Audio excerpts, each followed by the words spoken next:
Autour du monde, le regard international d'Henri Guirchoun, avec ce soir un coup de projecteur sur la Grande-Bretagne. Nous sommes à un mois des élections générales du 7 mai, qui paraissent toujours aussi indécises. En effet, les sondages placent au coude à coude les conservateurs et les travaillistes, avec pour chacun d'eux environ 33% des intentions de vote, ce qui ne leur permettrait pas de gouverner tout seuls. Et cette incertitude, Henri, marque peut-être la fin du sacro-saint bipartisme, socle de la démocratie britannique. Oui, ce serait en effet une petite révolution dans un pays dont on sait à quel point il reste attaché à ses institutions et à ses traditions. Ça conduirait au deuxième gouvernement de coalition depuis la fin de la guerre, le deuxième après le gouvernement sortant de David Cameron, lui-même allié aux libéraux démocrates. Mais en un mois, il peut encore se passer pas mal de choses et les instituts de sondage eux-mêmes incitent à la prudence en avouant, une fois n'est pas coutume, rester totalement dans le brouillard. Il y a au moins 3 raisons à cette incertitude. La première, c'est qu'aucun des deux grands partis n'a pour l'instant réussi à creuser l'écart. La seconde, c'est le mode d'élection, dans lequel chaque circonscription représente un enjeu particulier aux résultats assez imprévisibles. La troisième, la plus importante, c'est que la Grande-Bretagne, comme avant elle l'Espagne, l'Italie ou la France, et dans une moindre mesure l'Allemagne, connaît un morcellement sans précédent de son électorat au bénéfice de partis populistes, nationalistes ou écologistes. Alors rassurez-vous Emmanuel, les Britanniques continueront de rouler à gauche et l'Angleterre restera une île, mais elle n'est plus imperméable aux fractures qui secouent le continent. Il faudra bien que les Anglais s'y fassent et nous aussi. Alors, quelle formation politique pourrait se retrouver en position d'arbitre ou jouer les rôles d'alliés potentiels ? Bien, ça va des libéraux-démocrates aux indépendantistes du Pays de Galles, en passant par les unionistes d'Irlande du Nord ou les écologistes actuellement crédités du score historique de 5%.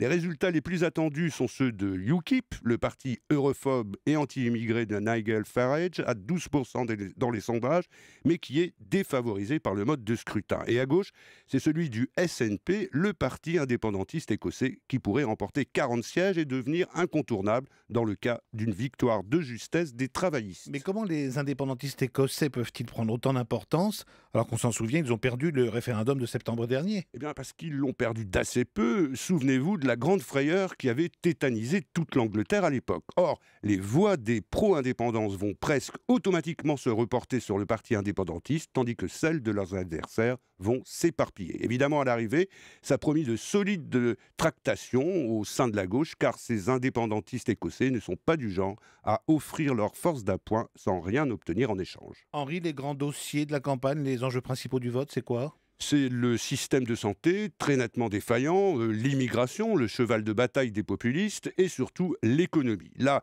le sortant David Cameron peut faire l'étalage de ses succès en matière de croissance et d'emploi, tandis que son rival, le travailliste Ed Miliband, pointe la baisse du niveau de vie et l'accroissement des inégalités en promettant de taxer les plus riches. Mais au fond, plus que leur programme, c'est la confrontation de leur personnalité qui fera la différence entre un Ed Miliband jugé sans envergure et sans charisme et un David Cameron qualifié de snob très éloigné du quotidien des Britanniques. Et croyez-moi, d'ici la fin de campagne, on peut compter sur les spin doctors, les fameux rois du marketing politique, pour mettre de l'huile sur le feu. Et puis, il y a aussi évidemment la question de l'Europe, ou plus précisément de la sortie de l'Europe.